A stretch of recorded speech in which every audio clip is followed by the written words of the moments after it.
Ok, mientras empezamos, esperamos, maestros, maestras, vamos a ver un videíto pequeñito y para luego comentar sobre algunos aspectos importantes.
Ok, buenas tardes.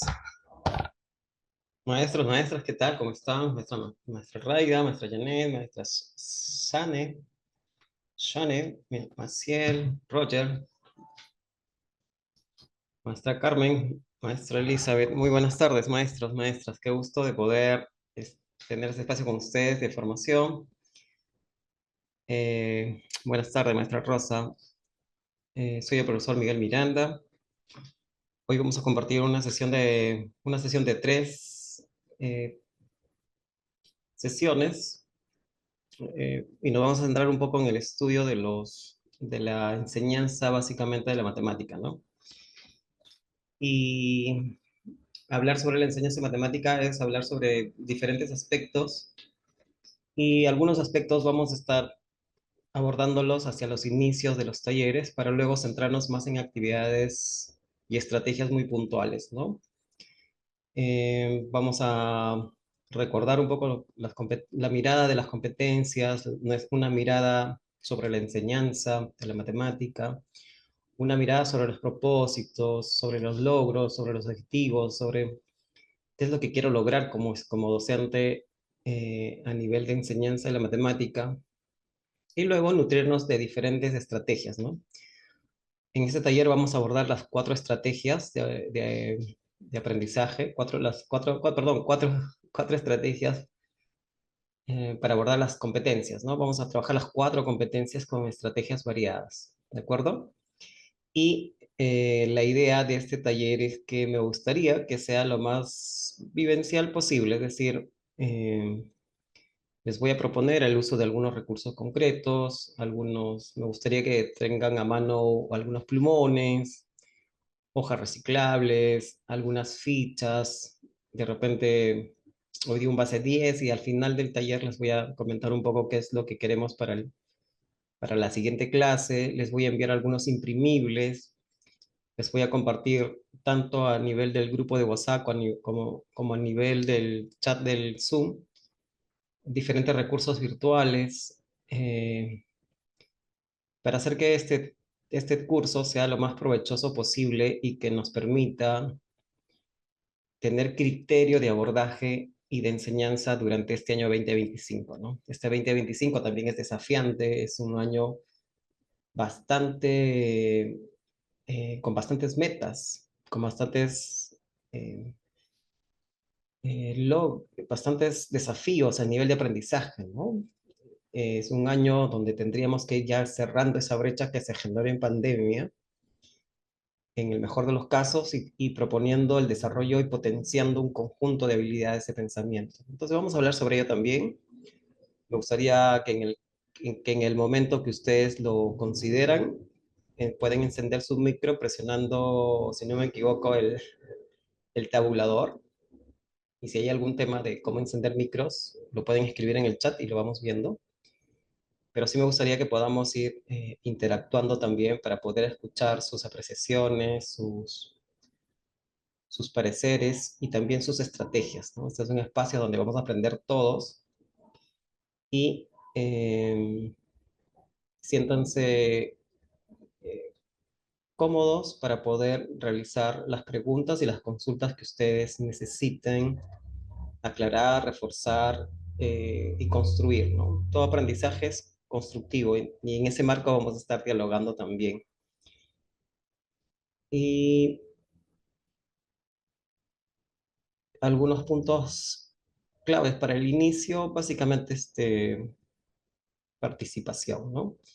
Tenemos dos formas de participar. Una forma es que ustedes pueden escribir aquí en el chat del Zoom y me gustaría, vamos a ver si a la siguiente clase lo logramos mejor, más organizaditos, que podamos también enviar evidencia de sus avances, de sus logros, de sus actividades prácticas que están haciendo en casita al grupo de WhatsApp. Me acaban de agregar al grupo de WhatsApp y me gustaría mirar sus manipulaciones, sus representaciones de los diferentes campos temáticos que vamos a trabajar para que pueda retroalimentar también el trabajo que ustedes van haciendo.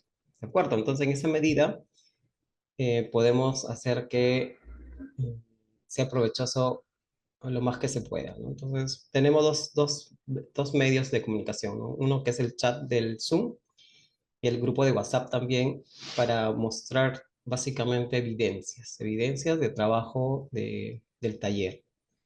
¿De acuerdo? Entonces, ¿qué más? Pueden prender el micro cuando ustedes lo consideren, por favor. Eh, otro punto importante es que me gustaría que puedan participar también. Entiendo que estamos hacia de tercer grado de primaria hacia sexto y nos vamos a centrar en esos campos temáticos también de las competencias de matemática. De acuerdo, entonces yo le voy a proponer un conjunto de propuestas de cómo poder abordar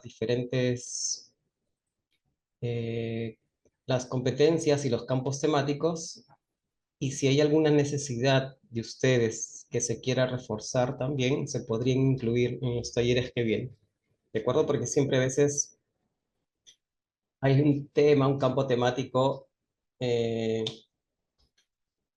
que nos cuesta más que otros, ¿de acuerdo? Entonces, si hay un tema identificado en ustedes, sería interesante que canalicemos esa información y brindarles justamente esa ayuda de acuerdo a esa necesidad. De acuerdo, la idea es establecer puentes de comunicación para poder afinar el taller lo más que se pueda de acuerdo a sus necesidades como equipo. ¿De acuerdo? Dicho esto, nuevamente la bienvenida a este curso de matemática, donde nos vamos a centrar bastante en la exploración de los recursos concretos. Y claro, hay que entender varios aspectos, ¿no? Está bien, me parece interesante los materiales concretos, pero profe, yo estoy en sexto. No es que ya los chicos se supone que ya no han tenido que hacer su manipulación en otros grados y se supone que no tendría que prepararlos mejor o haciendo más ejercicios para que pues, les vayan bien en secundaria? Es una pregunta que durante el proceso de los talleres vamos a ir resolviendo. Otra pregunta es que, profe, yo estoy en quinto, sexto, y ese material solamente se usa en primero y segundo. Vamos a ver, ¿no? Y profesor, otra pregunta, ¿cuándo es que se usan los materiales en una sesión de aprendizaje? ¿En qué momento van los materiales? ¿Al inicio, el proceso, hacia hacia el final o para evaluar? ¿Cuándo se insertan los materiales? Y si yo quiero precisar desempeños o elaborar criterios, eh, ¿cómo veo esto? ¿Cómo veo para qué sirven los materiales concretos? En realidad, ¿cuál es su finalidad, no? ¿Cuál es la finalidad de estos materiales concretos, de estos recursos concretos? ¿Dónde ingresa en una sesión de aprendizaje? ¿Cómo ingresa? ¿Para qué se usan los recursos concretos? ¿Cuál es la finalidad? ¿Cuál es el propósito de estos materiales? Y en ese proceso, pues en estos talleres vamos a tratar de clarificar algunos aspectos que tienen que ver con de repente con la programación a nivel de sesiones de aprendizaje, también de evaluación, la administración de los recursos concretos, las condiciones para poder tener un aula muy funcional y que no tenga una mala experiencia cuando trabaja con material concreto, porque a veces no me alcanza el tiempo, no termino la sesión. Siento que los chicos, en lugar de concentrarse, se dispersan. Hay diferentes experiencias, ¿no? Diferentes experiencias, y la idea es tener cierta claridad de abordaje también, ¿no? Cierta claridad de abordaje con una didáctica específica de cómo administrar los materiales, cómo asegurar ciertas condiciones para que a partir de esas interacciones podamos construir y generar aprendizajes. A qué le estamos llamando aprendizajes? Hay varias preguntas que lo estoy planteando ahorita, como para ir reflexionando y pensando, y que nos vayamos introduciendo en el curso, ¿no? Entonces, si ustedes tienen alguna pregunta, pónganla en el chat, prendan su micro. ¿Qué les gustaría aprender sobre en este taller que al final de los talleres que tengamos, o sea, tengan un panorama claro de abordaje? Eh, Básicamente, estos aspectos que lo vamos a ir visualizando en varios momentos de los talleres, ¿no? Entonces, un punto muy importante es un poco conversar, ¿no? Conversar sobre este aspecto son varios aspectos, ¿no? Un primer aspecto que me gustaría trabajar con ustedes es la parte metodológica, ¿no? La parte metodológica y la finalidad un poco de hacer una intervención con materiales concretos para poder tener cierta claridad de uso de los recursos concretos y también de tener una secuencia, ¿no? Una secuencia de cómo administrar estos recursos concretos, ¿no? Si nosotros miramos un poquito y recordamos un poco el enfoque del área de matemática, el área de matemática está centrado en la resolución de problemas, ¿no? Y en ese sentido, cuando vamos nosotros hacia un proceso donde tenemos que seguir o ir hacia el enfoque, de pronto que rompen algunos esquemas, ¿no? Por ejemplo, uno de ellos es que muchos de nosotros, incluyéndome, a veces tenía cuestionado un poco el enfoque y decía, ¿no? Profesor, usted me está diciendo que resuelva una situación, para empezar la clase tiene que resolver una situación problemática. Sí. Y por ejemplo, fracciones equivalentes. Pero yo todavía no he dado ese tema. Muchos de nosotros a veces estamos en ese punto, ¿no? Yo no he dado el tema, no he trabajado este tema con mis estudiantes. Entonces, ¿cómo parto de una situación problemática cuando ellos no saben el tema? Primera pregunta, ¿no? Y ¿no sería mejor, profe, que le explique, ¿no? Voy a la pizarra, le digo, chicos, a ver, le pongo un ejemplito, les doy un modelamiento, les enseño qué son fracciones equivalentes, cómo se determinan, un concepto, y después voy a los problemas. Eh, claro, así hemos aprendido en el cole, ¿no? Primero recibíamos la teoría, los aspectos, ejemplos, varios tipos, y luego nos mandaban a practicar. Pero ahora este modelo ha cambiado, se ha invertido, ¿no?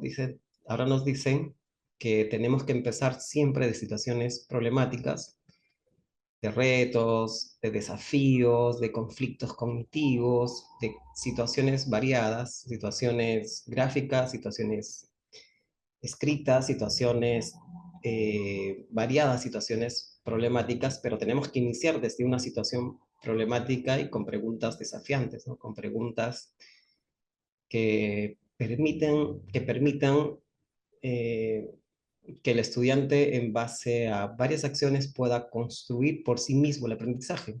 Y acá nos introducen otro tema, ¿no? Ingresar a resolver situaciones problemáticas, y además que durante el proceso de resolver situaciones problemáticas, el estudiante construye un concepto, construye la definición que son fracciones equivalentes, que las defina, que los ejemplifique, que recuerde qué son fracciones, tipos de fracciones, clasifique las fracciones, analice fracciones y que defina qué son fracciones equivalentes. Pero durante el proceso de resolver, para luego nosotros un poco sistematizar la información y darle forma y definir con ellos eh, una construcción matemática que es descubrir qué son las fracciones equivalentes como concepto, al igual que todos los conceptos que son el tema de las equivalencias en las fracciones, qué es un polígono, qué es la probabilidad, es decir, diferentes conceptos, pero a partir de situaciones problemáticas. Ahí surge un gran desafío para la enseñanza de la matemática, ¿no? Si no tengo, ahí se visualizan dos tipos de comportamientos cuando enseñamos la matemática. Un docente que siente que primero tiene que dar la teoría y que luego da los problemas, y otro docente que hace todo un tema de acciones, de accionar diferentes habilidades, capacidades, para ir juntos con los estudiantes a definir un concepto. Eh, Evaluemos un poquito dónde está nuestra actuación, dónde está centrado nuestro tipo de acción matemática, porque eso va a definir tu planteamiento, va a definir tu sesión, va a definir las acciones que haces en aula, va a definir cómo estás entendiendo y comprendiendo la matemática, y a qué les pones mucho énfasis, ¿no? Eh, exacto. Miss Shane nos dice que a eso se le añade una situación problemática que debe ser de acuerdo al contexto. Aún se hace, es decir, la misma, la misma elaboración de la situación problemática ya es un desafío, ¿no? Pero antes de ello, que va en conjunto, es ya voy a hacer una situación problemática cercana, contextual, que vaya en relación a mi situación significativa, y hay otro desafío. Eh, pero ¿por qué y para qué, no? La pregunta es ¿por qué tengo que hacer eso y para qué tengo que hacer eso? Y si hago eso, ¿cómo logro el propósito grande, que es que el estudiante construye ese aprendizaje. ¿Cómo hago? Pues, me puedo tomar un tiempo la elaboración de la situación, claro está, pero lo fundamental es que esa situación me tiene que generar o tiene que propiciar que el estudiante pueda construir un aprendizaje en matemática, fracciones equivalentes, pueda darse cuenta de una estrategia de resolver situaciones con ecuaciones, pueda descubrir cuál es la relación de sumatoria de ángulos externos en un triángulo, pueda descubrir que la regla de Laplace, o pueda descubrir todos los conocimientos matemáticos, pero durante el proceso de esa situación problemática. Entonces ahí hay un primer conflicto, pero que va a definir mi enseñanza de la matemática. Si yo soy un docente en el cual me gusta trabajar más con entrenar a los chicos en el buen sentido, entrenarlos en que el dominio numérico, pues mejor le doy directamente los le doy el concepto matemático, les digo, chicos, a ver, una fracción equivalente es aquella fracción que representa la misma cantidad, ¿no? Si yo tengo un medio kilo y pido dos, o pongo, si voy a una pollería, pido medio kilo y 2 cuartos de pollo, me van a dar la misma cantidad de pollo, ¿cierto? Y miren, para sacar una fracción equivalente lo podemos multiplicar en X y ver que sean iguales. Es decir, puedo explicarlo y bonito y con ejemplos, pero no necesariamente estamos respondiendo al enfoque, uno, y el aprendizaje está siendo muy pasivo del estudiante porque está recepcionando y en el mejor de los casos está comprendiendo y estableciendo relaciones a partir de lo que decimos. Pero sí se da eso, se da, pero usualmente en el 20-30% de estudiantes, de 30 estudiantes, 6, ¿no? 6, 8, 10, imaginemos que 10 de los 30 van a poder comprender bien y dominar y empoderarse realmente de los aprendizajes que estamos dando en matemática. Pero el 70, el 60, el 50% tiene otras formas de aprender. Ellos necesitan otras acciones, accionarlos de diferentes otras formas para poder aprender. Y una respuesta a tratar de unificar y asegurar que todos los estudiantes puedan comprender un concepto matemático es justamente hacer varias acciones para llegar a ello, ¿no? Y la pregunta está, ¿cómo lo hacemos, no? ¿Qué hacemos, profe? Ya me devoré casi un día haciendo una situación problemática. Muy bien, ya está bonita. ¿Será suficiente crear una buena situación problemática para generar aprendizajes? Ya es muy contextual, el chico se siente dentro del problema, se siente parte del problema, y he cogido una festividad del pueblo y el niño participa, además baila y prepara comidas y la situación está a uno, preciosa, pero esa situación por sí misma genera aprendizajes, hay que complementarla, ¿cierto? Entonces, ese es un poco el primer tema que traigo a debate, un poco a reflexión, porque va a definir todo el tema de estrategias y acciones matemáticas, ¿no? Tener una mirada donde yo, como docente del área matemática, busque que mi estudiante vaya hacia un aprendizaje y un dominio numérico a nivel simbólico operativo, a nivel de conocer y dominar el concepto matemático, desde acciones bastante generativas, desde acciones donde el estudiante pueda eh, construir su aprendizaje, ¿no? Y en ese sentido, el, tenemos que tener algunas alguna metodología, alguna didáctica muy específica que me permita lograr esto que es grande, ¿no? Esto no es sencillo, no es sencillísimo, es complicadísimo generar una construcción de algún concepto matemático. ¿Qué es un número primo? ¿Qué es un número compuesto? ¿Qué es el máximo común divisor? ¿Qué es el mínimo común múltiplo como concepto? Que el estudiante lo interiorice y que lo haga parte de él, ¿no? Está bien el problema, pero el concepto numérico, matemático, tiene que ser también resultado de un conjunto de acciones. Y la explicación para algún grupo de estudiantes que tienen esa posibilidad y esa facultad cognitiva con las que han nacido y han ido desarrollando, tienen esa habilidad, van a aprender desde nuestra explicación, pero son el 20% y el 80% no necesariamente. Entonces, y ahí viene todo un tema de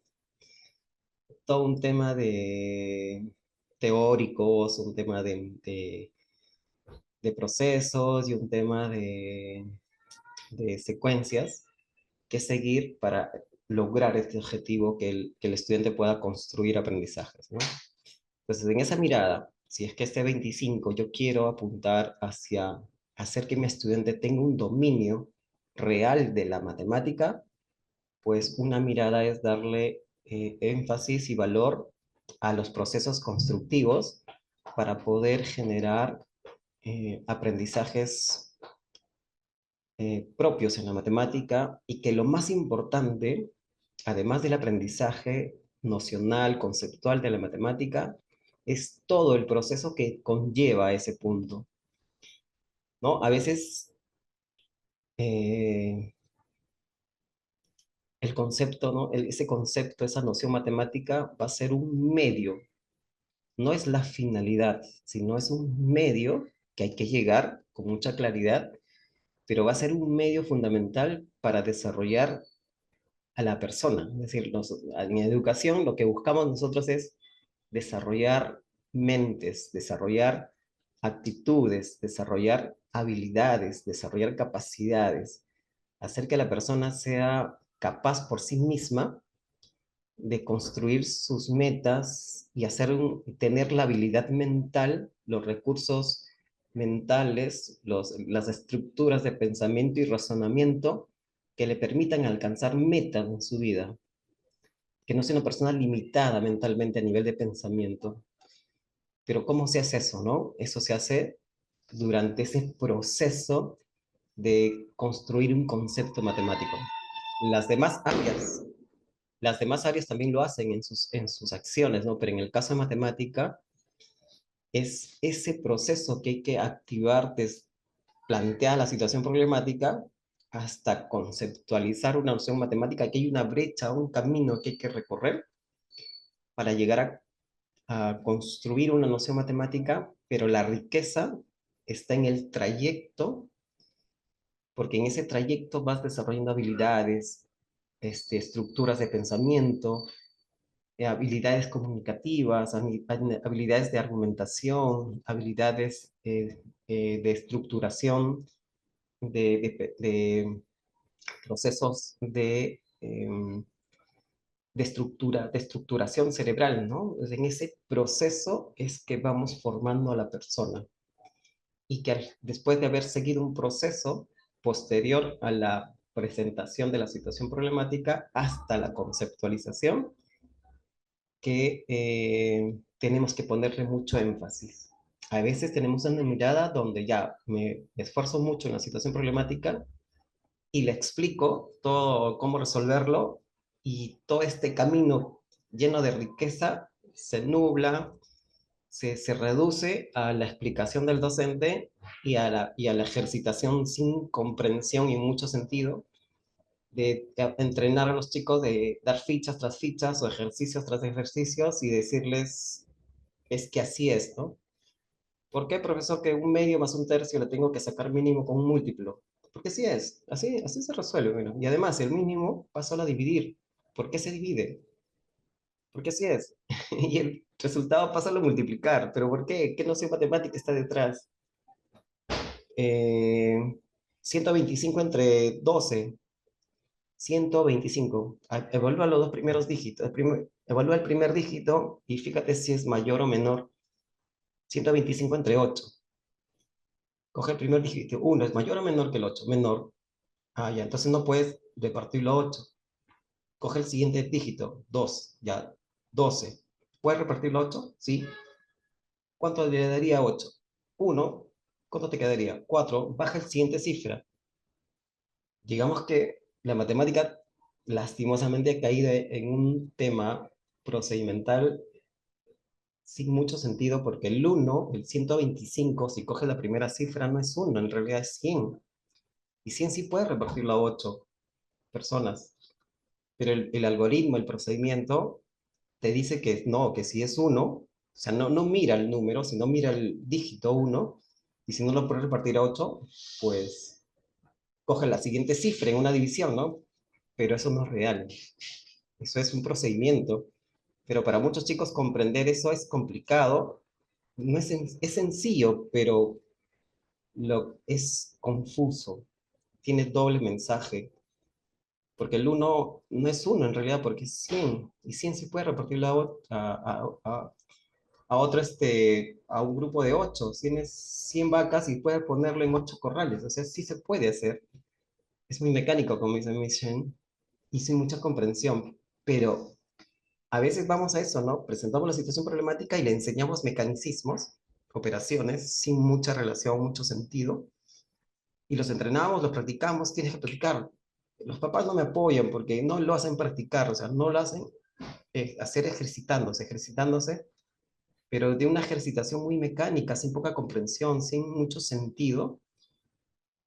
Y ahora seguramente muchos hemos tenido que dar clases de nivelación, de recuperación, y lo que hemos hecho es darle ficha tras ficha tras ficha porque queremos que practique y practique y practique. La matemática se aprende practicando, no necesariamente. La matemática se aprende comprendiéndola, haciendo la parte tuya. Si no comprendes, ocurre lo siguiente, ¿no? Que, mira, yo le enseñé este primer bimestre este tema, y este segundo bimestre pasaron 15 días y ya no está. Se fue. Ahora los voy a recibir de acá un mesecito, no, menos, 15 días, la tercera semana, aquí estamos a 3 semanas, ¿no? Le voy a tomar su diagnóstica, 60% en inicio. Es como de 10 6 se han olvidado todo. Y hay chicos en preinicio. O sea, ¿qué ha pasado el año pasado que no se sostiene en el tiempo? ¿Cómo estamos enseñando la matemática? Y es un poco el cuestionamiento al cual tenemos que responder, ¿no? Ya, profe, si esa es la realidad, ¿qué hacemos, no? La pregunta es ¿qué hacemos? Y por eso estamos en este taller, ¿no? Un poco para cuestionar un poco la práctica, no permanente, no constante, pero que sí se ve y se da, pero se da, ¿no? Se da y que a veces se necesita un poco clarificar estos procesos. Una idea fuerza fundamental que se va a ir manejando durante todos los talleres que vamos a tener es que tenemos que tener claro qué es lo que quiero lograr al enseñar matemática con los estudiantes. Y una meta que se desprende de los programas curriculares y del ministerio, del currículo nacional es que tenemos que tener una mirada hacia las competencias. Y si tenemos una mirada hacia las competencias, que tenemos que desarrollar y movilizar capacidades, ¿no? Tenemos que movilizar capacidades, tenemos que hacer que el estudiante construya y desarrolle un conjunto de habilidades de pensamiento cada vez más complejas, pero por sí mismo. Y eso es complicadísimo. Es más fácil darles una ficha, explicárselo en la pizarra y lo hacemos grupitos, dinamiquitas ahí, pero para que repitan lo que yo he enseñado. Entonces eso es más fácil. Lo complicado es cómo hace para que descubra un concepto matemático. Y vamos a hacer mucha práctica en ese sentido. ¿De acuerdo? Entonces, hay un gran desafío en el planteamiento de la situación problemática, como dice Miss Shani, que tiene que estar contextualizado, que tiene que estar de acuerdo a los intereses del estudiante, que tiene que estar graduado al nivel de pensamiento. Y para eso más adelante vamos a ver los tipos de estructuración semántica de las situaciones problemáticas que tienen que ver con los PAE. Los problemas adictivos de estructura verbal que vienen en los problemas, en los exámenes de la S, pues vamos a recordarlo, seguramente lo conocen, pero esa estructuración del tipo de problema también apunta a un nivel de razonamiento de acuerdo a los grados en los cuales los chicos se van transitando, ¿no? Hay que tener en consideración el nivel de desarrollo, de pensamiento, la estructura que le voy a dar a la situación problemática, el desafío, y que tiene que estar graduado, de acuerdo. Ese es un gran tema que sería interesante explorarlo también, pero hoy día me voy a centrar un poquito en el qué viene después, ¿de acuerdo? En el qué viene después de presentar la situación problemática, con la finalidad de hacer varios procesos para llegar a construir un concepto matemático. Y en ese puente, ahora lo voy a presentar algunos, y luego ya tenemos que ponerlo en práctica, ¿no? Y en ese proceso tenemos que descubrir dónde ingresan los materiales y por qué ingresan los materiales, cuándo ingresan los materiales concretos, ¿no? Entonces, y la primera pregunta que vamos a responder es cómo hacer que el estudiante construya un aprendizaje. Y en ese proceso también vamos a ir viendo dónde ingresarían los materiales, si ingresan o no ingresan, y cuál sería su finalidad. ¿De acuerdo? Entonces, en ese sentido, hay que tener claro algunas pautas un poco metodológicas para poder, eh, para poder eh, en- entrar a un tema del uso de materiales concretos con cierta claridad. Y cuando ya tenga esa pauta clara, vamos a poder tener claro eh,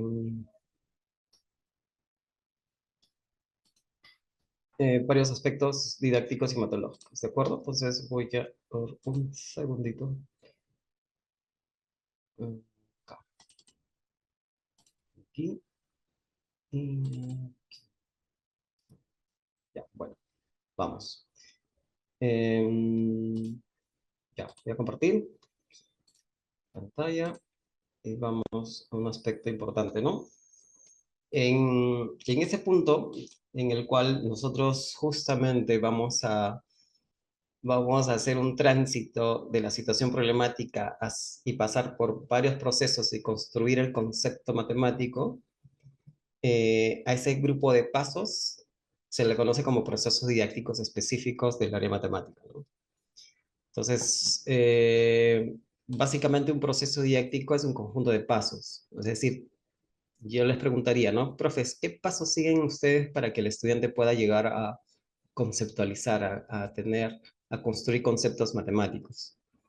Y ustedes me van a decir varios ejemplos, varios pasos, eh, pero de fondo, un proceso didáctico es una secuencia de pasos, es decir, esa secuencia es muy importante, y que tiene un propósito, ¿no? Está una intención, y en este caso responde al enfoque del área que es la resolución de problemas, es decir, estos procesos didácticos que nosotros podemos crear o podemos coger de diferentes autores, tienen que responder a esta finalidad grande que es resolver una situación problemática.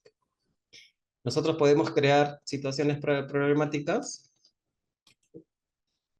si nosotros podemos crearlas y creamos permanentemente en el aula. ¿Cuántos pasos tendría, por ejemplo? Una profesora me decía, no, profe, y lo primero que yo hago es dinámica. Yo empiezo mi clase siempre con dinámicas.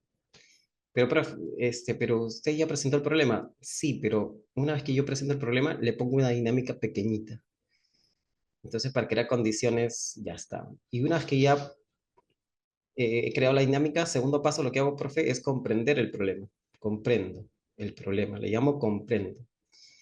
Comprendemos el problema, le doy muchas preguntas para que comprendan el problema. Segundo paso, le voy a material concreto y esto le llamo construcción.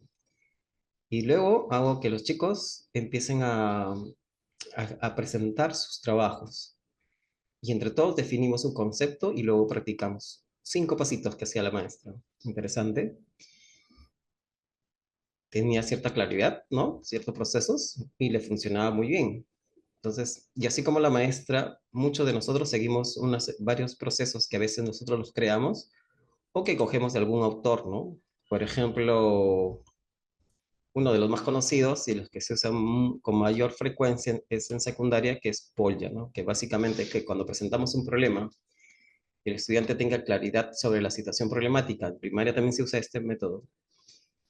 Eh,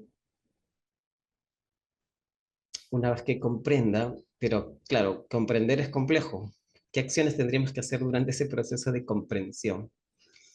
Y ahí vamos a tenernos luego en analizar algunos aspectos ya más puntuales, pero de manera general es que Paul ya nos propone, ¿no? Ya, profe, que comprenda el problema. Una vez que comprendió, que elabore un plan, que elabore estrategias, y luego que aplique esas estrategias y revise y verifique. Términos generales. Miguel de Guzmán, que también es otro teórico español, propone una secuencia interesante, ¿no? Que él dice, primero lo que tiene que hacer es que, además de comprender, como dice Paul ya, tiene que familiarizarse con el problema. Luego tiene que buscar estrategias y luego llevar adelante esas estrategias, aplicar las estrategias. Se parece mucho a Paul ya. Luego tiene que revisar el proceso y sacar las consecuencias de él.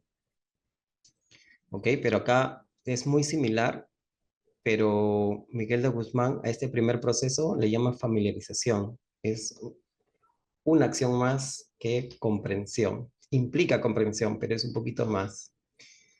Y así como estos dos autores, hay otros autores, varios autores, ¿no? Que Jean Brousseau, que dice, no, primero el estudiante tiene que accionar, es decir, que el estudiante pueda hacer procesos mentales de tratar de comprender el problema por sí mismo o con ayuda del docente, pero tiene que accionarse y luego tiene que empezar a preguntarse varias preguntas de cómo podría resolver la situación problemática, ¿de acuerdo? Y tiene que buscar, una vez que se ha preguntado cómo resolver, podría hacerlo de este modo, de este otro modo, entonces que empiece a validar, que empiece a decidir por una de sus, de sus, de sus propuestas, de sus estrategias, y que empiece a aplicar la estrategia y que pueda, a partir de esa aplicación, de esa estrategia aplicada, pueda sacar una conclusión, institucionalidad, institucionalización, que pueda sacar una conclusión, que pueda construir un concepto y que luego evalúe todo el proceso, ¿no? Entonces, diferentes autores eh, nos proponen diferentes procesos, ¿no? Procesos variados. Uno de los libros que les recomiendo, que aquí hay muchos autores, es Rutas de Aprendizaje 2016, y hay en orientaciones didácticas, y por cada competencia hay una secuencia de orientaciones de diferentes autores, es decir, son secuencias didácticas que están pensadas para que los estudiantes puedan hacer estos tránsitos, ¿no? Porque hay tantos autores en este tránsito de resolver el problema y llegar hacia el concepto matemático, porque ahí está lo sustancial de la enseñanza de la matemática, que el estudiante pase por pasos que llegue a construir el concepto, más que yo le empiece mi clase desde el concepto y me anule toda esta brecha grande y lo anule y ya le doy la teoría, le doy los ejemplos y les doy las fichas para que practique, practique, practique. Centrar la enseñanza de la matemática en procesos, en procedimientos, sin comprensión, es estar en el nivel uno de esta rúbrica que habla sobre pensamiento crítico, razonamiento y creatividad. Si leemos en el desempeño, no, en el nivel uno, dice el docente que se centra en procesos operativos, simbólicos, sin comprensión, repetitivos, es estar en nivel uno de los 4 niveles de esta rúbrica de desempeño docente.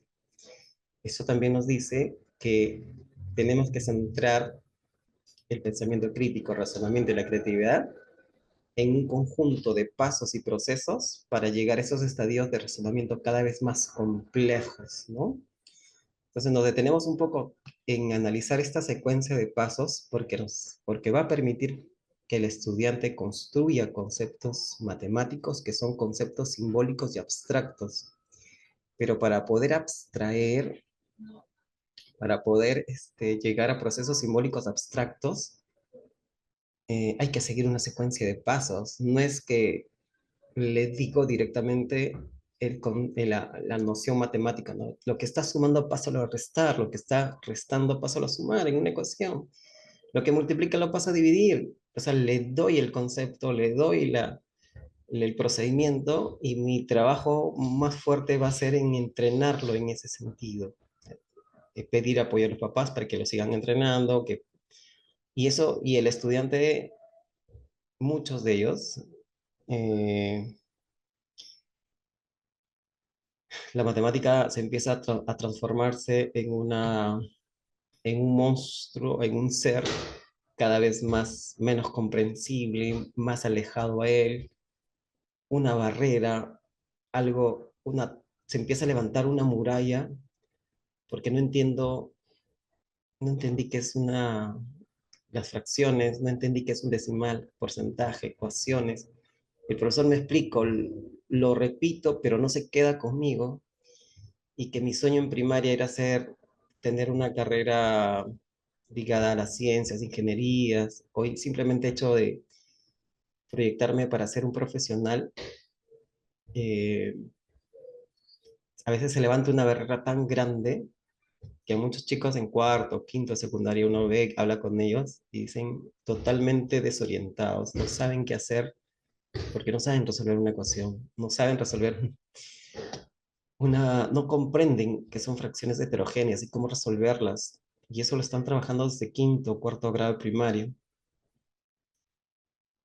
Hay algo en el sistema, en la enseñanza de la matemática, que a veces frustra vidas, frustra diferentes proyectos de vida y que las limita,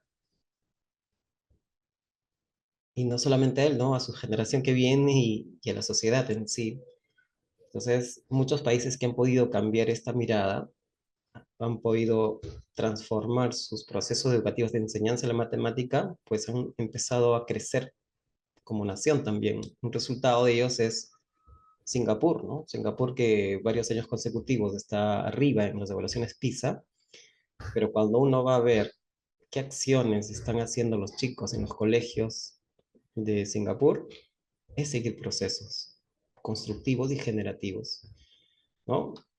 Muy relacionados a los procesos didácticos, y ellos se centran más en un autor que es, ahora lo vamos a ver más adelante, que es Brunner, ¿no? Brunner, que propone un proceso que justamente aparece en el punto 3. Brunner dice, ¿no?, que para llegar a construir los procesos complejos en la matemática, tiene que haber un tránsito, ¿no? A la simbolización, a la abstracción, tiene que haber un tránsito de lo concreto, de la parte concreta, del material concreto, a zonas gráficas y una representación simbólica. Entonces tiene que haber un tránsito. Los países, las metodologías que vienen, Finlandia, el Instituto de Apoyo con la metodología alemana, o el método Singapur, o diferentes metodologías, cogen muy bien lo que dice Brunner y que está en nuestros procesos didácticos y que está en el currículum y que está en el desempeño, que es de transitar desde situaciones vivenciales, concretas, manipulativas, pasando con situaciones gráficas a una expresión simbólica operativa. O sea, es decir, lo que está sumando pasa a restar es el tercer estadio, que tiene que ser el resultado de dos estadios anteriores, es decir, de las manipulaciones, de las acciones vivenciales, del material concreto, como y que la parte operativa, que un medio más un tercio saca el mínimo con un múltiplo, es ese concepto de mínimo tiene que ser construido, pero desde estadios anteriores, desde zonas concretas, zonas gráficas, y para llegar a un modelo simbólico, una parte operativa, o sea, se tiene que llegar, pero con claridad conceptual y nocional, ¿no? Entonces, ¿cómo ya estamos articulando que dentro de estos procesos, presentado la situación problemática, tiene que haber un momento de tránsito con el uso del material concreto? Y en este proceso didáctico que lo propuso el ministerio y que ya también ya se dejó, pero acá ya se veía, ¿no? Por ejemplo, lo primero que proponía es que una primera acción que tenemos que hacer es que comprendan el problema, de Paul y varios otros autores, ¿no? Una vez que comprendan la situación problemática, los estudiantes pasen a buscar estrategias. Y durante ese proceso de buscar estrategias que hagan representaciones concretas, manipulativas, con su material concreto, zonas gráficas y su expresión simbólica. Aquí ya mucho más preciso el tema de dónde insertar los materiales concretos. Presentado el problema, comprensión en la búsqueda de estrategias, donde hacen un tránsito de lo concreto a lo simbólico, para luego que esas exploraciones que han hecho los estudiantes en estos estadios, transitando con sus materiales, sus gráficos, sus operaciones, vayamos a una zona de formalizar ese trabajo que han hecho para darle forma, para definir, para contextualizar, perdón, para formalizar, para definir, para conceptualizar, pero a partir de lo que han hecho los estudiantes, reflexionamos sobre los procesos que hemos seguido y los transferimos a otras situaciones problemáticas. Interesante, pero con mucha más estructura, ¿no? Más detalladito, ¿no? Y ya hace algunos años también, estos son los procesos que se vienen trabajando, pero que es el resultado de muchos tránsitos anteriores, ¿no? Y esto lo construye, es lo que se trabaja en los procesos generales de la enseñanza de la matemática, eh, que viene de algunas entidades del ministerio, ¿no? Como las UGELES, y en los libros también se puede ver, y que une varios autores, ¿no? Es que la mayoría se parecen, que el ministerio lo que hace es una construcción, un constructo, y que es importante mirarlos, tenerlos en cuenta, porque sí hay que tener claro en qué momento ingresa el material concreto, cuál es su finalidad, qué es lo que quiero lograr, y en función a eso vamos a insertar materiales concretos de manera conveniente. Eso es muy importante. Entonces, en ese marco de resolver una situación problemática que la hemos planteado, y tengo un propósito grande de construir un concepto matemático, una noción matemático, y además desarrollar su competencia, desarrollar las capacidades, sus habilidades y estructuras de razonamiento. Metas grandes, ¿ah? ¿Y qué es lo que hago? ¿No? La pregunta era, ¿qué hago, profesor, para lograr esto? Y aquí una de las respuestas es esta, ¿no? Tenemos que seguir una pauta didáctica, una secuencia de pasos que pueden ser ellos. Profe, ¿puedo usar otros? Claro que sí, pero con la misma mirada, ¿no? Con la misma mirada generativa, de que el estudiante pueda lograr sus aprendizajes por sí mismo, ¿no? Familiarización. Miguel Guzmán, familiarización, ¿no? Que implica acciones de comprensión. ¿Qué puedo hacer, profesor, en esta primera fase? Pues podemos hacer que realizar preguntas como de qué trata el problema, cuáles son los datos que te pide el problema, qué disponemos los suficientes. Los estudiantes pueden hacer subrayado, lecturas, imagínate la situación, comparte lo que has entendido a tu compañero el que está al costado, diferentes estrategias, ¿no? A ver, vamos a parafrasearlo, chicos. A ver, María, cuéntame, ¿qué entendiste del problema? A ver, cuéntalo, dilo con tus propias palabras. ¿Por qué no representamos, chicos, ¿no? En Ancash, con un proyecto de innovación interesantísimo, los niños en el proceso de comprensión era la representación teatral. Bonito, muy interesante. Los chicos representaban el problema se vestían de los señores del problema, ¿no? Muy familiar. Hablaban sobre el pan, sobre la crianza, sobre la crianza de los animalitos, de los cuyes, y traían cuyes, traían sus alfalfas y traían y hacían la dramatización, vivenciaban la situación problemática, o sea, es decir, una acción de comprensión. Pero se tiene que hacer acciones de comprensión. No es, chicos, acá está el problema, vayan a grupos y empiecen a comprender el problema. No, no, no, no. Ni tampoco es, chicos, a ver, vamos a trabajar hoy día por grupos. Este es el problema. A ver, el grupo uno hace la familiarización, el grupo 2 búsqueda, el grupo 3 socializa. No, no es desmembrar el proceso en varias fases porque son una secuencia, eh, es un conjunto de pasos secuenciados, es decir, uno detrás de otro. No es que a un niño, a un grupo le vamos a dar esto y al otro grupo otro, que lo he visto en clase y que a veces Se da, ¿eh? Es decir, estos procesos didácticos tienen que ser uno a continuación de otro. Y hay que mirar aquí cómo sería la administración también de estos procesos, ¿no? Hoy me voy a centrar un poco en en estos aspectos. Es decir, primer paso es que nosotros, los estudiantes, tengan que tener claridad conceptual, que el estudiante comprenda bien la situación problemática y no pasar al siguiente paso si es que no tienen claridad. Jorge, ¿de qué trata? Ah, Jorge, tienes que estar más atento. Mira el acuerdo. Tenemos que prestar atención. Voy a volver a hacer, voy a leer la pregunta o voy a hacer que Juan lo lea. Pero profesor, ¿por qué Juan lo lee? Porque Juan lee muy bien. Y para entender necesitamos pasar esa valla de la lectura. No le voy a mandar a Miguelito, a Miguel Miranda, porque él no lee bien necesariamente, ¿no? Todo su esfuerzo se va en tratar de decodificar la lectura y lo va a leer sin las pausas, no lo va a leer bien y el grupo no va a comprender. Es decir, tenemos que asegurarnos de la lectura como un elemento fundamental. No es que no estemos promocionando acciones de lectura, claro que no, pero no es el espacio, digamos. Ahorita estamos en matemática y en la acción de comprensión. Y la valla de la lectura sí hay que saltarlo, digamos. Uno leyéndolos nosotros, muy pausados, con mucha claridad, o algún estudiante que lo lea muy bien, porque necesitamos comprender, centrar todo nuestro esfuerzo en la comprensión más que en hacer que Miguelito mejore su lectura, porque vamos a la comprensión directo, ¿de acuerdo? Y además se dilata la sesión.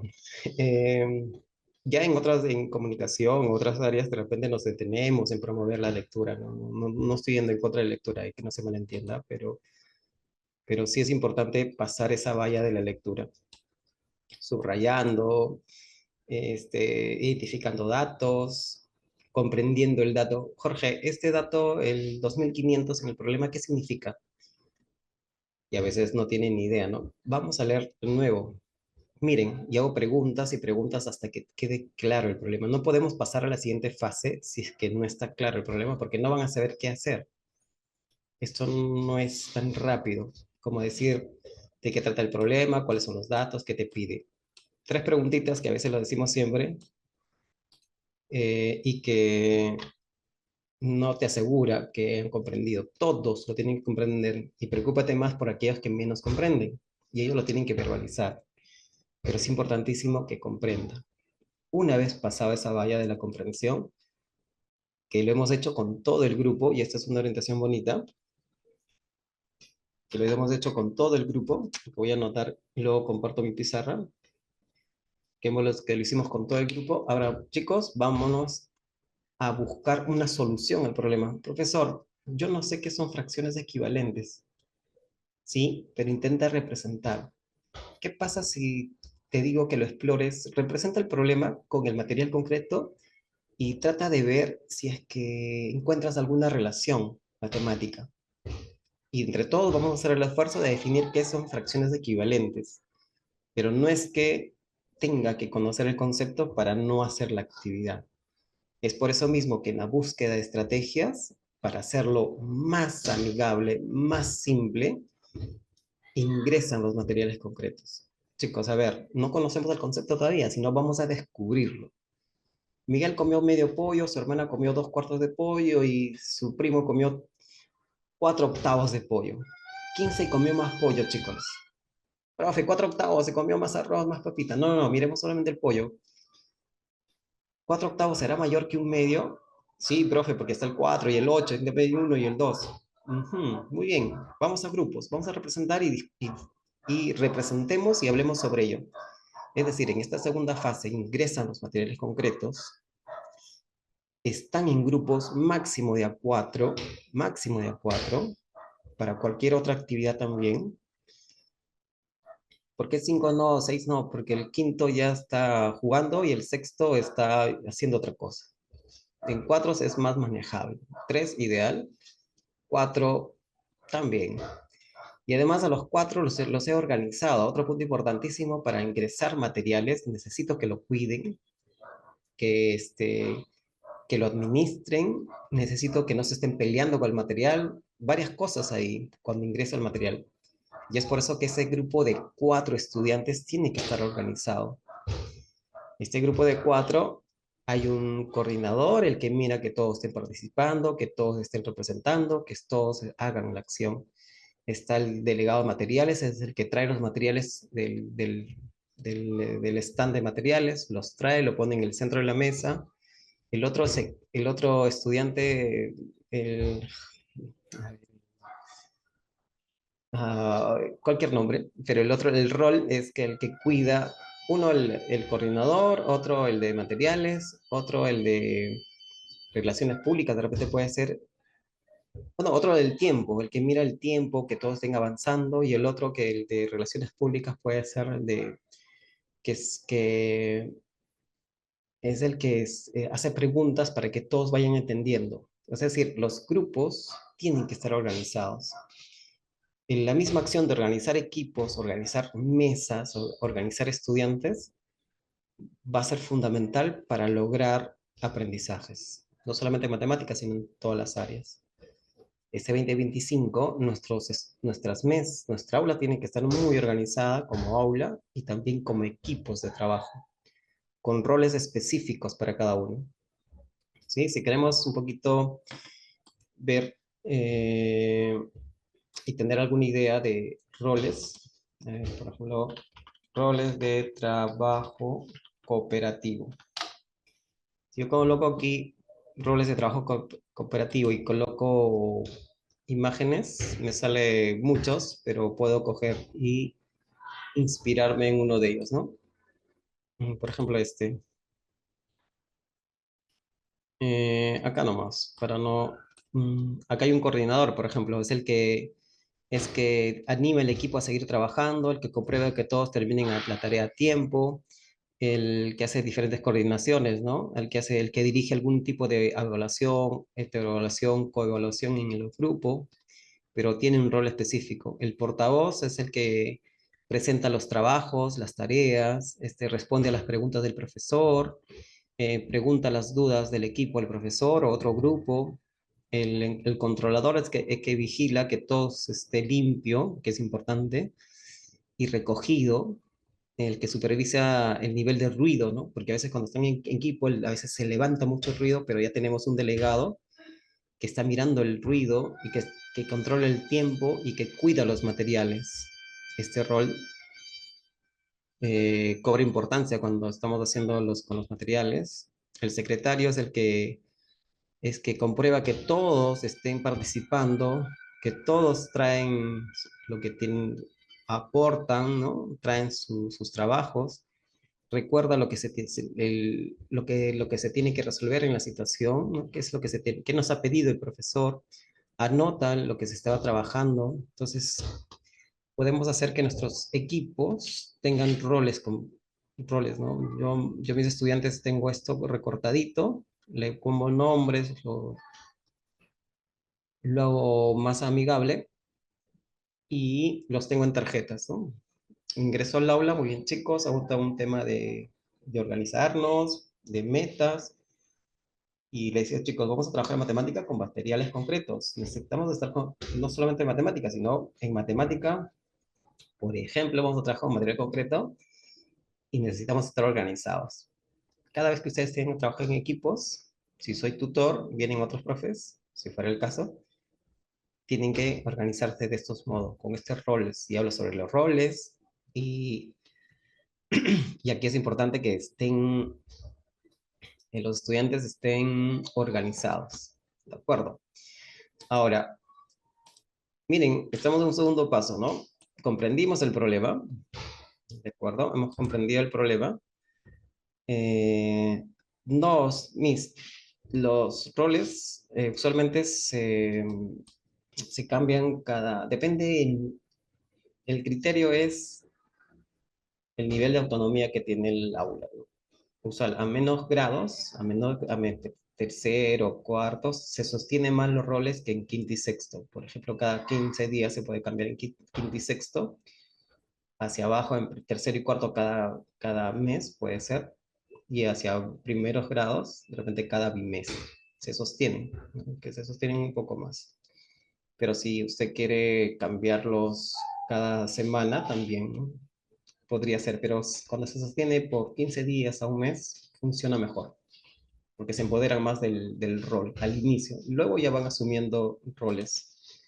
Eh, pero se tiene que sostener, ¿no? Y se tiene que evaluar los roles y empoderarse de los roles, ¿no? Entonces, a veces en el grupo digo, ya chicos, todos los que han sido controladores del tiempo se reúnen y conversen sobre lo que ha pasado, para que vayan afinando criterios también.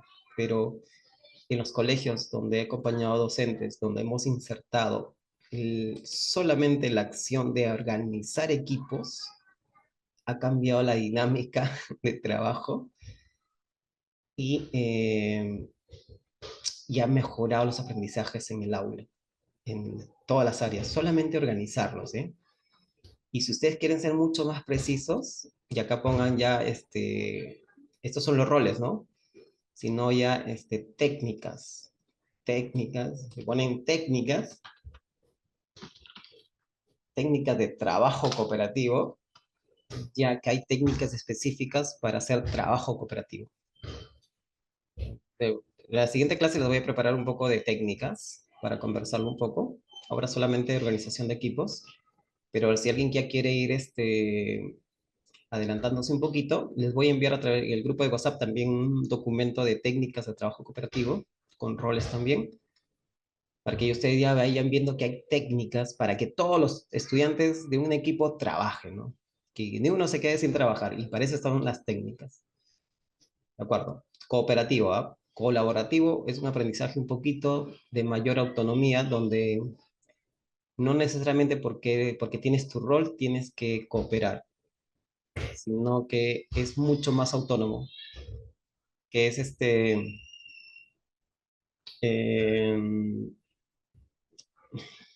es mi responsabilidad como estudiante involucrarme en el trabajo. Entonces, en ese sentido, el colaborativo es más complejo que el cooperativo. En este caso estamos viendo el cooperativo. ¿De acuerdo? Ok, estamos en el, estamos en el segundo proceso. Es decir, los estudiantes hemos presentado la situación problemática, han comprendido, se han familiarizado y además están buscando, estamos buscando estrategias en equipos organizados, y es aquí cuando los estudiantes, cuando buscan estrategias, van transitando desde zonas concretas, material concreto, a zonas gráficas y zonas operativas. En este punto de buscar estrategias con material concreto, sí es importante los tiempos, es decir, no tenemos que esperar a todos los equipos a que terminen para pasar a la siguiente etapa, que es conversar sobre lo que he trabajado, que hemos encontrado, sino cuando se inserta materiales, a veces las sesiones se dilatan mucho. ¿Y qué sucede aquí, no? Que es en una primera fase de buscar estrategia, por ejemplo, 15, 20 minutos, 15, ¿no? Dependiendo del grado también y la dificultad, para llegar a explorar. Estamos en un problema, ¿eh? Y esa exploración tiene que ser cada vez más rápida, más efectiva. Pero a veces con el poco dominio de material concreto se dilata un poquito. Al inicio es natural, pero luego los chicos tenemos que ayudarles a manejar tiempos. A ver, niños, 15 minutos de exploración y yo voy acompañando el trabajo, ¿de acuerdo? Vamos, hasta lo que avancen y van anotando sus estrategias, sus definiciones, qué es lo que van encontrando, van conversando, porque luego de ello vamos a compartir lo que hemos avanzado, encontrado, ¿de acuerdo? Y ya y como están organizados, ya los roles empiezan a funcionar. Chicos, a ver, ¿qué tenemos que hacer? Miren el tiempo, el del tiempo, ¿no? Ya miren, ya pasó esos 5 minutos, es decir, tenerlos organizados va a ayudar mucho a que esto se ejecute. Muy bien, chicos, han buscado estrategias. Mi rol como docente, bueno, acá también les voy a proporcionar ya un documento donde nos da una orientación qué hacer, ¿no? En esos estadios en la búsqueda. Realizar preguntas, brindar espacios de tiempo para que reflexionen, detectar dificultades, eh, varias orientaciones de qué hacer durante este proceso, pero la idea fuerza de este proceso es que los estudiantes vayan hacia un proceso de exploración con sus diferentes materiales concretos. En este caso, materiales concretos. Va a haber de repente en sexto, no necesariamente va a ir un material concreto, pero sí una representación gráfica de repente, o una parte operativa simbólica directamente, sin pasar por zonas concretas, porque el tema ya ha sido trabajado y ya los chicos tienen prerequisitos, ¿no? Luego ya hablaremos en qué, hasta cuándo se paga el material concreto, ¿no? Pero la idea de fuerza es que en esta segunda fase, bien los estudiantes hagan representaciones concretas, ¿no? Vayan de una representación concreta con material concreto, es decir, chicos, a ver, Miguel se comió medio kilo de fresas, su hermano se comió 2 cuartos de fresas y su otro hermano se comió 4 octavos de fresas. ¿Quién se comió más? ¿Quién se comió menos? Representación concreta con sus materiales, ¿no? A ver, para adelantar un poquito. Madbots. Eh, y muy bien, los chicos sacan su material, sacan su reglet, sus fracciones y se dan cuenta eh, que el que comió medio pollo, por ejemplo, y que el que comió 2 cuartos de pollo, y el que comió 4 octavos de pollo. En un primer momento, el estudiante que dijo que 4 octavos esta fracción era mayor que la otra fracción que era los 2 cuartos, y que la fracción, la persona que había comido medio pollo había comido menos que los otros, pero luego de haber explorado los chicos y representado a nivel simbólico, no visualizan la relación directamente y asumen que de repente esta fracción es la que es mayor de todas, pero cuando van hacia la representación concreta, se dan cuenta de que estas fracciones representan la misma cantidad.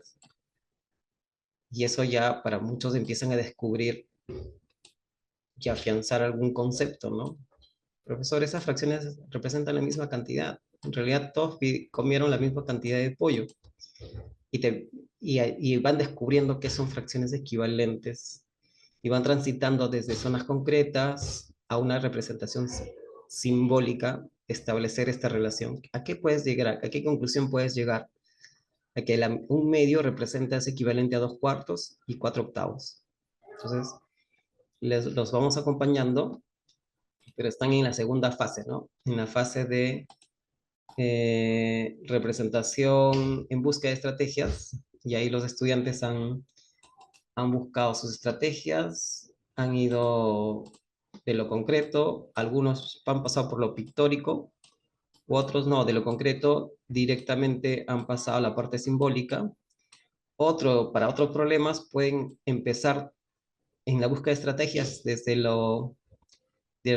realizando gráficos desde lo pictórico y se van a lo simbólico, y otro grupo de estudiantes, de repente los que saben más, directamente se van a la representación simbólica operativa. O sea, hay 3 posibilidades que se pueden dar acá, ¿no? De empezar de lo concreto, pasar a lo simbólico, de representaciones gráficas, ¿no? De la situación problemática y llevarlos a una situación simbólica, o para primaria alta, ya de repente esa situación problemática ya ellos tienen nociones, pre-nociones construidas, van a hacer sus operaciones directamente.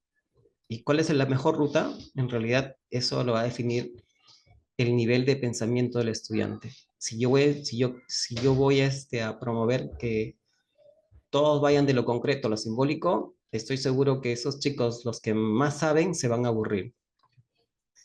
Pero si es que ese aparentemente el niño que lo resuelve operativamente, simbólicamente muy bien, pero que no te sabe definir el porqué de qué está sucediendo a nivel conceptual, ese niño, por más que sepa operativamente, tiene que hacerlo concreto para que entienda nociones y conceptos.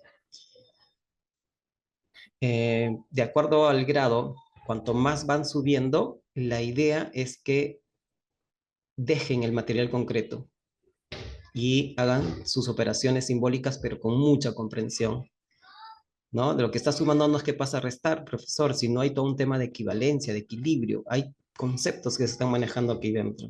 Te lo dice con mucha claridad. Pero otra idea fuerza aquí, maestros, es que no tenemos que romper esta estructura. Chicos, tenemos dos bloques. Primera hora vamos a ir al laboratorio y en el laboratorio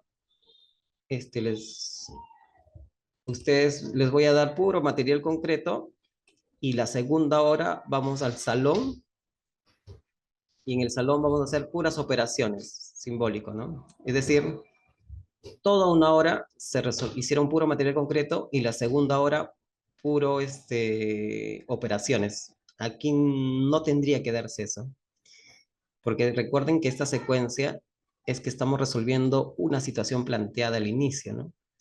Chicos, a ver, ¿cuánto salió el problema? 12, profesor, 12. Muy bien, vamos a otro problema, pero, o sea, lo resolvieron con su material concreto. Les doy otro problema, lo hacen con su material concreto. ¿Cuánto salió? 7. Muy bien, vamos a otro problema. Y cuando les doy el problema, solamente manipulan y dan respuestas. Manipulan, dan respuestas.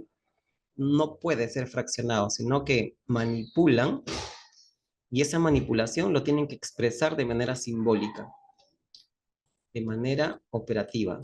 No se puede trabajar de manera fraccionada este tránsito.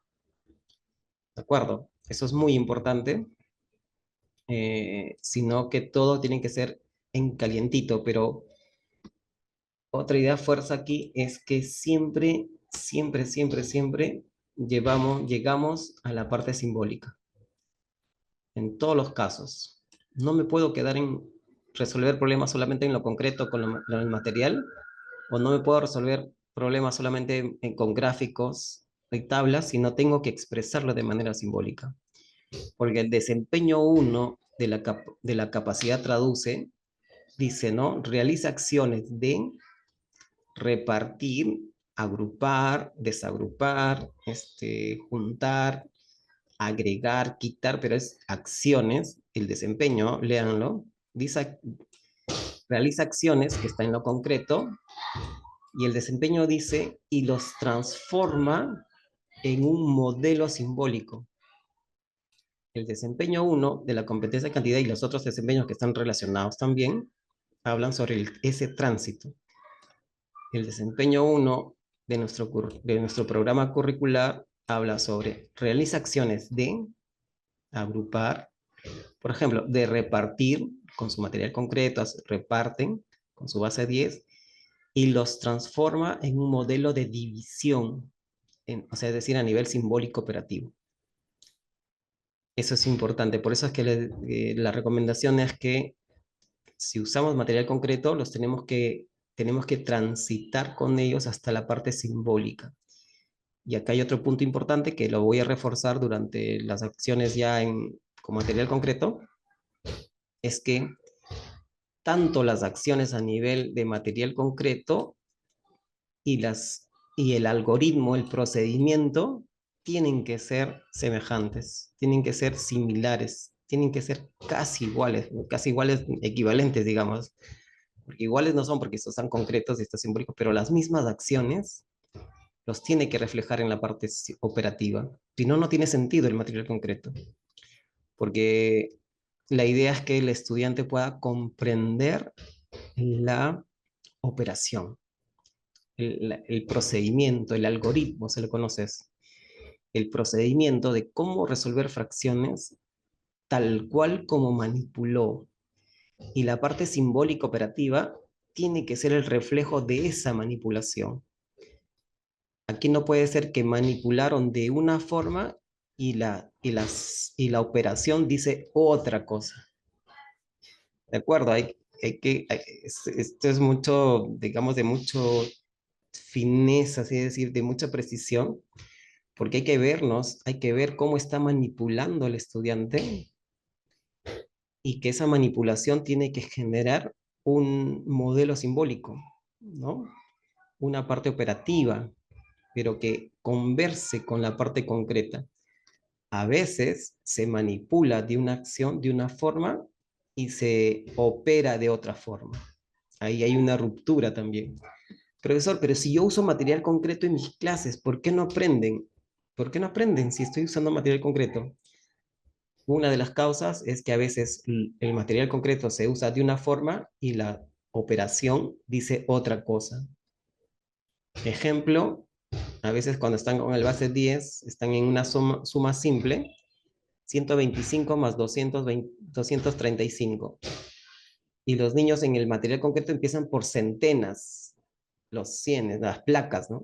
Usan las placas, luego las decenas y al final unidades. Pero en la parte simbólica operativa empiezan por unidades, luego decenas y centenas. Es decir, no hay relación entre lo concreto y lo simbólico. Eso ya lo voy a ir reforzando ya con ejemplos más claros, ¿no? Entonces, ¿hay bastante que conversar? Sí. ¿Hay bastante, hay bastante teoría aquí detrás de esto? Sí. Pero nos da pauta de actuación, ¿no? Este videito está siendo grabado, lo pueden volver a ver, repasar, mirar, para poder interiorizar, ¿no? Porque ahorita estamos escuchando que muchos se están aclarando, algunos están reforzando, y la idea es ir en ese tránsito, ¿no? Ok, hemos familiarizado, comprendido el problema, hemos buscado estrategias y los chicos han transitado. Profesor, y mi rol acá es de acompañar, de hacer preguntas, de no dirigir sus procesos, sino ir dándoles preguntas para que lo hagan cada vez mejor. Algunos en estos 15 minutos de repente se quedan en la exploración concreta, otros ya han hecho la operación, algunos ni siquiera han podido terminar lo concreto, pero los 15 minutos cortamos la actividad, le decimos, muy bien chicos, ahora vamos a socializar, ahora vamos a presentar el trabajo, nuestra exploración. Pero en esta zona, otro punto importante aquí, esta zona no es una zona de exposición. O sea, lo que no se hace aquí es, lo que no se hace es no exposición. O sea, en matemática casi no hay exposición. No exponer, digamos. Acá no tiene que ver exponer. El grupo uno adelante, exponer su trabajo. Grupo 2 su trabajo. Y a veces 2 minutos por 7 grupos son 24. Y si lo hacen en 3, son más de media hora. Si lo hacen en 4, ya se comió un bloque. O sea, tranquilamente en la parte de exposición puede pasarse la hora completa. Es más, yo estuve en una clase acompañando y una maestra me dice, profesor, hoy vamos a resolver un problema con el material concreto. Excelente, maestra. Presentó la situación problemática, los chicos sacaron su base 10 concreto y el tema acá era en lo pictórico, en lo gráfico. La maestra era muy exigente en que el base 10 hagan la placa de 10 centímetros y que le hagan la rayita cada 1 centímetro y que hagan la cuadrícula exactita. Eso hacerlo en tercer grado es complejísimo. Y que hagan la plaquita de 10 centímetros por 1 centímetro y que lo hagan derechito, tal cual, y no solamente, sino un papelógrafo grande. O sea, toda la clase se pasó en estas dos fases. La zona gráfica no es de dibujo, es una zona de representación gráfica. Yo a mis chicos le doy el base 10 impreso. Lo que hacen ellos es pegar en el papelógrafo en sus cuadernos. No tienen que dibujar, o si lo hacen es un rectángulo y una línea, se acabó. Pero es una representación, no es una zona de dibujo. Igual pasa en esta tercera fase. Vamos a presentar nuestros trabajos. No es una zona de exposición, es una zona de socialización, de conversar, de dialogar, de debatir. Grupo uno, muy bien, vamos. Grupo, a ver, el grupo 3 presenta su trabajo. Presenta su trabajo y sobre su trabajo, grupo 4 en relación al grupo 3, ¿qué de diferente o se parece a lo que ustedes exploraron? ¿Hasta dónde exploraron? Ah, profesor, yo me quedé en la segunda parte donde ellos se quedaron. pero ahora ya comprendo, porque me quedé en el proceso, ahora ya comprendo lo que continuaba. O sea, grupo 4. Ah, profesor, lo mío fue un poco diferente. A ver, preséntalo tú. Pero, o sea, lo diferente se presenta. Pero el grupo 1, 2 y 3 eran similares, o sea, y solamente analizan su trabajo en función a lo que se hizo que presentó uno de los grupos. No es que tienen que salir a presentar, que es diferente. Pero en esta zona de fondo, los chicos están comunicando, están expresando sus procesos que han seguido. Capacidad comunica su comprensión, ¿no? Los procesos que han seguido están verbalizando, algunos están justificando, están argumentando, acá se están moviendo las capacidades en esos procesos, ¿no?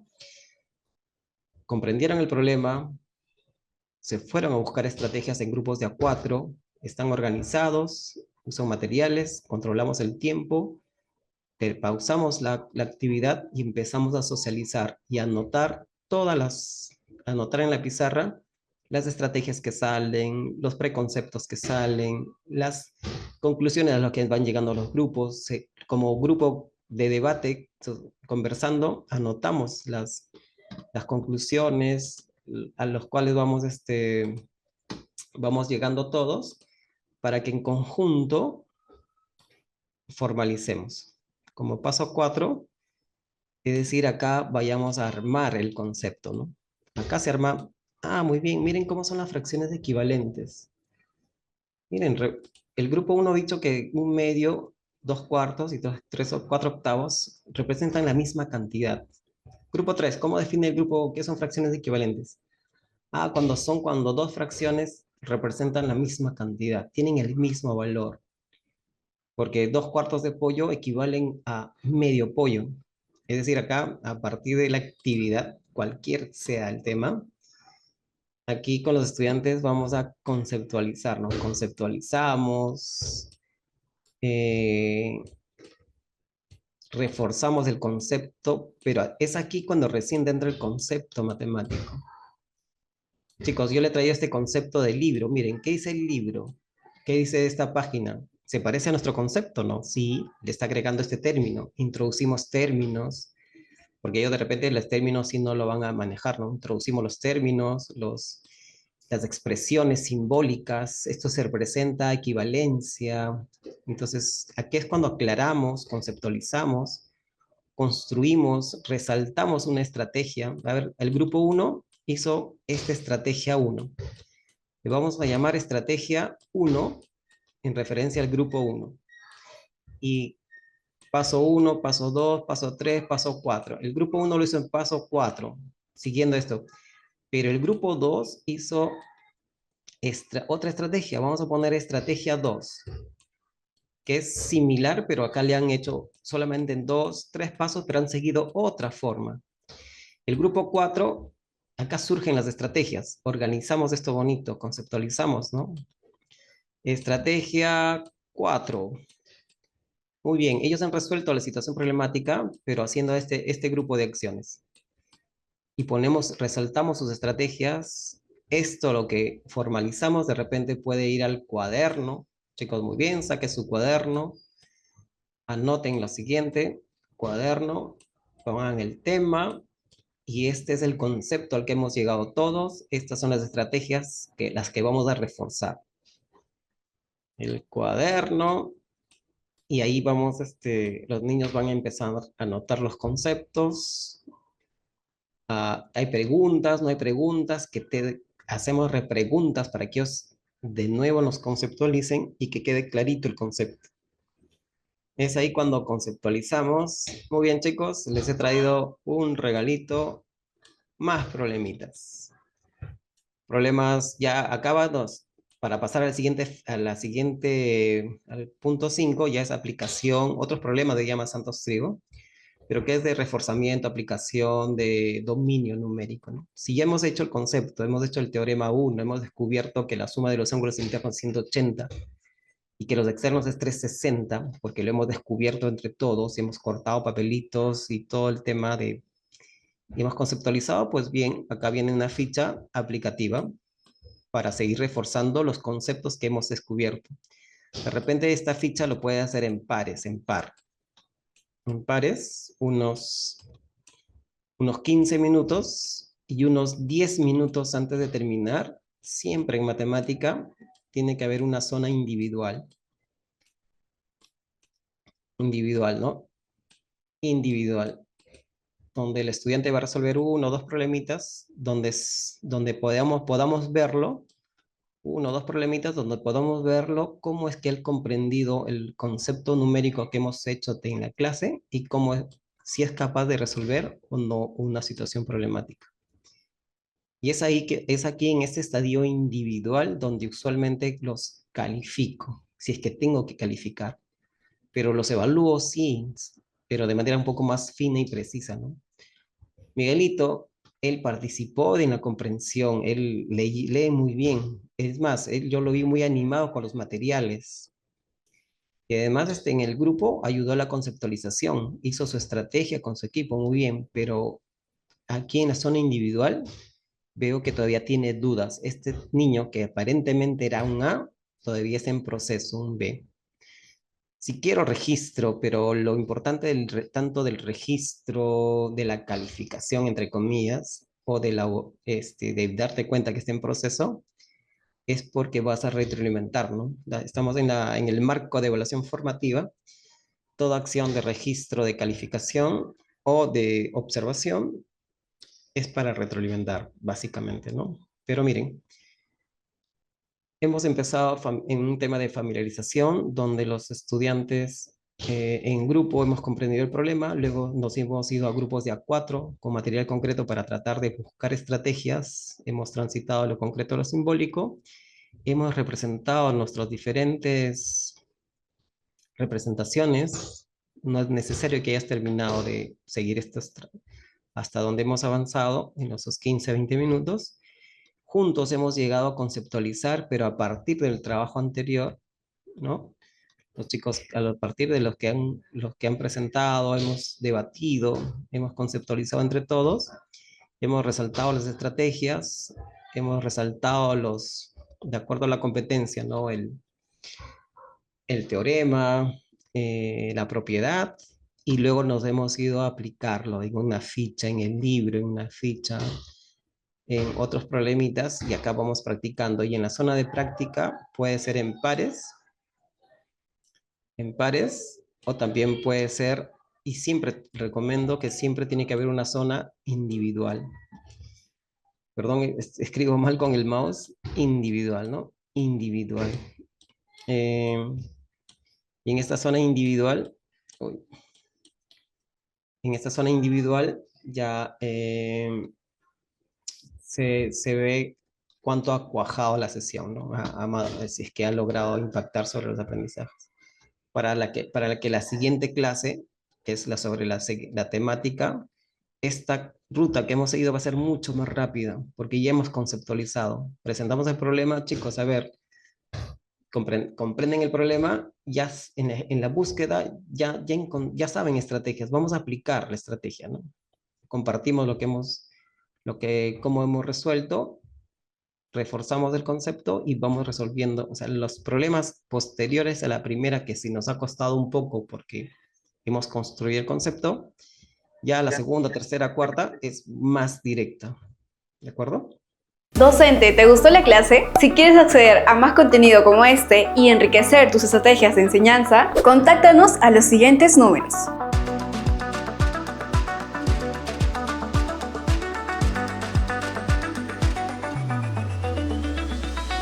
Te esperamos para que juntos sigamos creciendo.